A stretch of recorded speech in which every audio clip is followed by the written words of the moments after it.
Hi guys, back with me again in this channel. On today's video, I'm gonna show you how to create auto captions in CapCut. So here I've already on the CapCut apps and I already add a voiceover into my video, and I'm going to show you how to create the auto captions.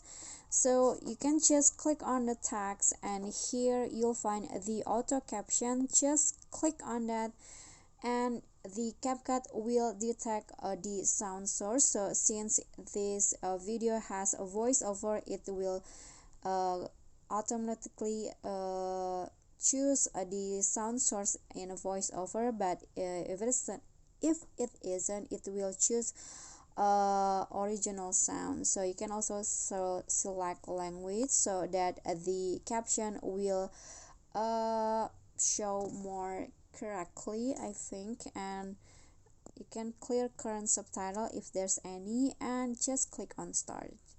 Okay, now the CapCut creating auto caption. We can just wait. Okay, so the auto caption has been created and let's see the result.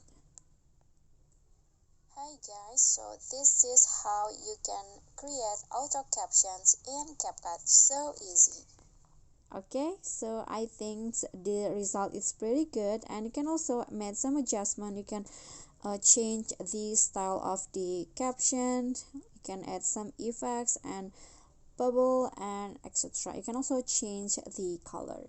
Okay, so that is how you can create auto caption in CapCut. So easy, and I think you can follow it right away. Thank you guys so much for watching. Don't forget to click on the thumbs up icon, leave a comment and subscribe our channel. See you on the next tutorial. Bye bye.